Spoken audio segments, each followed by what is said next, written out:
फहीम खान और उस जैसे दूसरे किरदारों ने नागपुर में अफवाह फैलाई। अफवाह ये कि एक चादर जला दी जिस पर धार्मिक बातें लिखी थी, लेकिन यह सब सिर्फ अफवाह था। किसी ने सच ढूंढने की कोशिश नहीं की।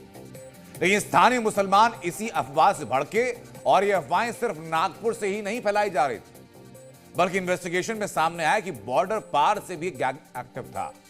आप देखिए जरा इस रिपोर्ट में नागपुर दंगों का ढाका कनेक्शन।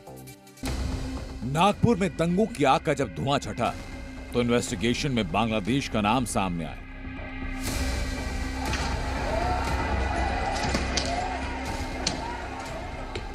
नागपुर पुलिस ने एक सोशल मीडिया अकाउंट की पहचान की। ये इंस्टाग्राम अकाउंट नवाज खान नाम का एक शख्स चलाता है। ये अकाउंट बांग्लादेश से ऑपरेट होता है और दंगे के दौरान इस अकाउंट पर एक पोस्ट की गई। इसमें लिखा कि इस बार अटैक किया, अगली बार तुम्हारी औरतों को उठाकर ले जाएंगे।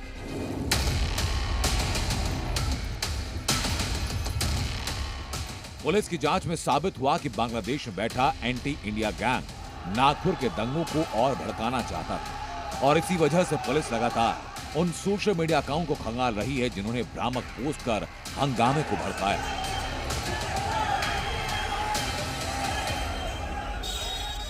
जो इंस्टाग्राम पोस्ट है, फेसबुक पोस्ट है, उस पर निगरानी की जा रही है।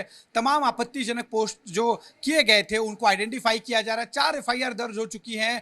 आने वाले समय में और एफआईआर दर्ज होने की संभावना है। लगातार देखिए नागपुर साइबर पुलिस के जो अधिकारी कर्मचारी हैं वो यही जो काम लगातार इसी काम में लगे हैं। तमाम सोशल मीडिया को खंगाल रहे हैं।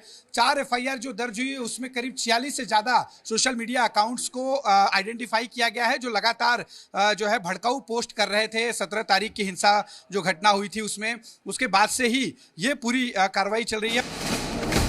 लंबे अरसे से पाकिस्तान से ऐसा ट्रेंड चलता रहा जिसके जरिए सोशल मीडिया को हथियार बनाया गया, लेकिन अब बांग्लादेश भी ऐसे ही टेरर ट्रेंड को फॉलो कर रहा।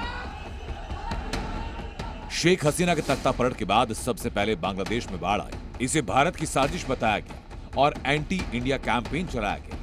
फिर हिंदुओं पर हुए अत्याचारों को छिपाने के लिए भारत में मुसलमानों के हालात के लिए फेक कैंपेन चलाया गया। जब अमेरिकी इंटेलिजेंस चीफ तुलसी गबार्ड भारत आए तो उन्हें डिस्क्रेडिट करने के लिए फेक नैरेटिव चलाए गए और नागपुर दंगे में बांग्लादेशियों का हाथ अब सामने आ चुका है। सोशल मीडिया लोगों को जोड़ने का जरिया है, लेकिन इसी सोशल मीडिया को देश के दुश्मनों ने समाज को तोड़ने का, अपने प्रोपेगेंडा को बढ़ाने का और अपने एजेंडे को चलाने का हथियार बनाया है।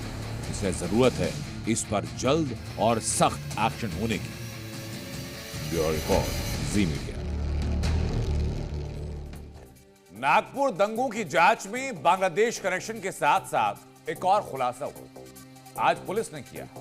पुलिस की जांच में सामने आया कि नागपुर में दंगा अचानक नहीं भड़क गया था। सब कुछ अचानक नहीं हो गया था। अचानक से भीड़ नहीं आ गई थी, बल्कि ये सब कुछ पहले से प्लान था, ठीक वैसे ही जिसका अंदेशा पहले से लगाया जा रहा था। और जी न्यूज आपको लगातार बता रहा था कि जिस तरीके से सैकड़ों हजारों लोग वहां पहुंच गए, पत्थरबाजी हो गई, पेट्रोल बम चल गए, वो अचानक नहीं हुआ है। जी न्यूज को मिली एक्सक्लूसिव जानकारी के मुताबिक नागपुर शहर के माल इलाके के साथ साथ वहां के जो ग्रामीण इलाके हैं वहां भी ऐसी कोशिश थी, वहां भी ऐसी आगजनी, ऐसी पत्थरबाजी की कोशिश थी। और जिस दिन ये दंगा हुआ, जब रिपोर्ट आपको हमने दिखाई, उस दंगे से 2 दिन पहले नागपुर के ग्रामीण इलाकों में एक व्हाट्सएप मैसेज भेजे गए। इन्हीं मैसेज में औरंगजेब का महिमा मंडन किया गया था। दंगों के दौरान लगातार भड़काऊ मैसेज ग्रामीण इलाकों में भेजे जा रहे थे। यह सब कुछ पैरेलली हो रहा था, एक सुनियोजित साजिश की तरह।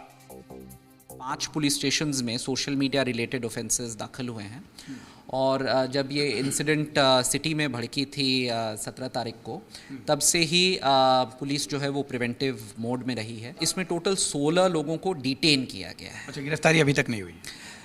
गिरफ्तारी का रूल ये है कि अगर 7 साल के ऊपर का ऑफेंस रहता है तभी गिरफ्तारी किया जाता है, अरेस्ट तभी किया जाता है। लेकिन लॉ एंड ऑर्डर को मद्देनज़र रखते हुए अगर किसी को डिटेन करने की आवश्यकता है, जैसे कि इन केसेस में आरोपियों को आइडेंटिफाई किया गया है, उन्हें डिटेन कर करके पुलिस स्टेशन पर स्थानबद्ध किया गया है। जी न्यूज़।